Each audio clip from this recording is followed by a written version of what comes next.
क्या 2024 लोकसभा चुनाव में पीडीए का नारा देने वाले अखिलेश यादव आज सचमुच बहुजन समाज के साथ खड़े हैं? नमस्कार दोस्तों, रियल न्यूज चैनल पर आप सभी का हार्दिक स्वागत है। हमारे आज के इस बेहद महत्वपूर्ण वीडियो में आज हम बात करने वाले हैं उस मुद्दे पर जो इस समय देश के बहुजन समाज यानी SC, ST और OBC समुदाय के युवाओं के भविष्य से सीधा जुड़ा हुआ है। मुद्दा है UGC की नई गाइडलाइन। उस पर सुप्रीम कोर्ट द्वारा स्टे लगा दिया गया। बहुजन छात्रों का देशव्यापी आंदोलन और इस पूरे मामले में समाजवादी पार्टी के अध्यक्ष अखिलेश यादव की चुप्पी। आज हम गंभीरता से इस पर विचार विमर्श करेंगे। क्या 2024 लोकसभा चुनाव में पीडीए का नारा देने वाले अखिलेश यादव आज सचमुच बहुजन समाज के साथ खड़े हैं, या फिर उनकी राजनीति केवल वोट लेने तक ही सीमित थी?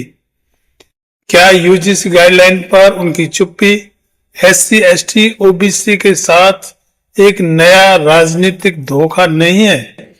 आज के इस वीडियो में हम इन सभी सवालों का तार्किक और तथ्यात्मक विश्लेषण करेंगे। पीडीए नारे से मिली सफलता की कहानी। सबसे पहले बात करते हैं 2024 के लोकसभा चुनाव की।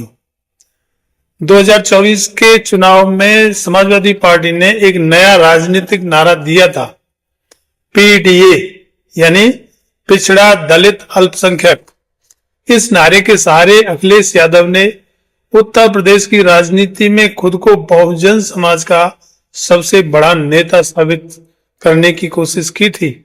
नतीजा क्या हुआ? समाजवादी पार्टी को 37 लोकसभा सीटों पर ऐतिहासिक जीत मिली। मुस्लिम, दलित और पिछड़े वर्ग के वोटरों ने बड़े पैमाने पर समाजवादी पार्टी का साथ दिया था। बीजेपी जैसी मजबूत पार्टी को उत्तर प्रदेश में भारी नुकसान हुआ था। इस जीत के बाद अखिलेश यादव को बहुजन समाज का नेता कहा जाने लगा था। सामाजिक न्याय का झंडाबरदार माना जाने लगा। पीडीए राजनीति का सबसे बड़ा चेहरा माना जाने लगा। लेकिन सवाल यह है कि क्या यह पीडीए राजनीति केवल चुनावी रणनीति थी या सचमुच सामाजिक न्याय की वैचारिक लड़ाई? इसका असली इम्तिहान अब सामने आया है और वह इम्तिहान है UGC गाइडलाइन का मुद्दा। UGC गाइडलाइन क्या है? अब समझते हैं कि आखिर यह UGC गाइडलाइन है क्या, जिस पर इतना हंगामा मचा हुआ है। UGC द्वारा लाई गई नई गाइडलाइन का उद्देश्य था विश्वविद्यालयों में बहुजन छात्रों के साथ में भेदभाव को रोकना, SC, ST, OBC और EWS वर्ग के लिए आरक्षण व्यवस्था को सही तरीके से लागू करना, सामाजिक न्याय के सिद्धांत का मजबूत करना। यह गाइडलाइन मूल रूप से इस बात को सुनिश्चित करती थी कि विश्वविद्यालयों में शिक्षकों की भर्ती में आरक्षण सही तरीके से लागू हो, दलित, पिछड़े और आदिवासी वर्ग को उनका संवैधानिक अधिकार मिले, ऊंची जातियों का एकाधिकार खत्म हो। लेकिन जैसे ही यह गाइडलाइन आई, सवर्ण संगठनों ने इनका खुलकर विरोध करना शुरू कर दिया। इसे मेरिट के खिलाफ बताया गया, कोर्ट में याचिकाएं दायर की गईं और फिर हुआ यह कि सुप्रीम कोर्ट ने बिना बहुजन पक्ष सुने इन गाइडलाइंस पर स्टे लगा दिया। यहीं से शुरू हुआ देशव्यापी बहुजन आंदोलन। बहुजन समाज का आंदोलन और चंद्रशेखर आजाद रावण। जैसे ही सुप्रीम कोर्ट से स्टे आया, पूरे देश के SC, ST, OBC छात्र सड़कों पर उतर आए, क्योंकि यह मुद्दा सीधे उनके भविष्य से जुड़ा हुआ था। और इस आंदोलन में सबसे आगे कौन खड़ा हुआ? चंद्रशेखर आजाद उर्फ रावण। लगातार प्रेस कॉन्फ्रेंस, लगातार रैलियां, छात्रों के साथ धरना, सोशल मीडिया पर खुला समर्थन और अब 11 तारीख को दिल्ली में बड़े प्रोटेस्ट की कॉल। चंद्रशेखर आजाद ने साफ कहा, यह लड़ाई केवल गाइडलाइन की नहीं बल्कि बहुजन समाज के अधिकारों की लड़ाई है। आज पूरे देश में एकमात्र बड़ा नेता जो इस मुद्दे पर खुलकर बोल रहा है वह है चंद्रशेखर आजाद रावण। लेकिन अखिलेश यादव हैं कहां?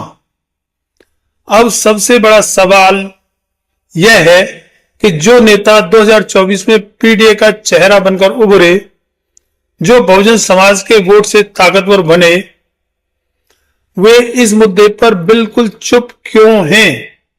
न कोई प्रेस कॉन्फ्रेंस, न कोई बड़ा बयान, न छात्रों के समर्थन में कोई रैली, न सुप्रीम कोर्ट के स्टे पर कोई बड़ा बयान।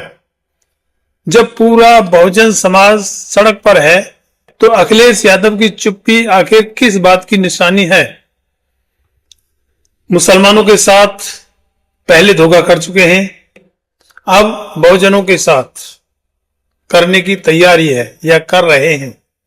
बहुत से राजनीतिक विश्लेषक यह भी कहते हैं कि 2024 के लोकसभा चुनाव में मुसलमानों ने खुलकर समाजवादी पार्टी को वोट दिया था, लेकिन उनके मुद्दों पर अखिलेश यादव खुलकर नहीं बोले, बुलडोजर अन्याय पर मजबूत स्टैंड नहीं लिया, मुस्लिम युवाओं के सवालों पर चुप्पी साध ली। इस तरीके का धोखा अखिलेश यादव ने किया। अब वही पैटर्न दोबारा दिख रहा है। पहले मुसलमानों की अनदेखी, अब एससी एसटी ओबीसी के मुद्दों पर चुप्पी। तो क्या यह सिर्फ वोट लेने की राजनीति थी? असली सवाल, आज बहुजन समाज के मन में कुछ बड़े सवाल हैं। क्या पीडीए केवल चुनावी नारा था? क्या अखिलेश यादव केवल सत्ता की राजनीति करते हैं? क्या सामाजिक न्याय उनके लिए सिर्फ भाषणों तक सीमित है? क्या वे सचमुच बहुजन नेता हैं या सिर्फ वोटों के नेता? आज का सच यह है कि बहुजन समाज अब जाग चुका है। युवाओं को दिख रहा है कि कौन उनके साथ खड़ा है और कौन नहीं। अगर अखिलेश यादव सचमुच बहुजन नेता हैं तो उन्हें खुलकर सामने आना होगा, यूजीसी गाइडलाइन का समर्थन करना होगा, सुप्रीम कोर्ट के स्टे पर अपना बयान साफ करना होगा, छात्रों के आंदोलन में शामिल होना होगा, वरना इतिहास उन्हें भी उसी कतार में खड़ा कर देगा जहां वोट लेने वाले नेता खड़े होते हैं पर अधिकार देने वाले नहीं।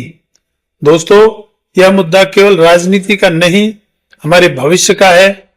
आपकी इस पर क्या राय है? कमेंट में जरूर बताइएगा। वीडियो अच्छा लगा हो तो लाइक, शेयर और सब्सक्राइब जरूर करें। जय भीम, जय संविधान।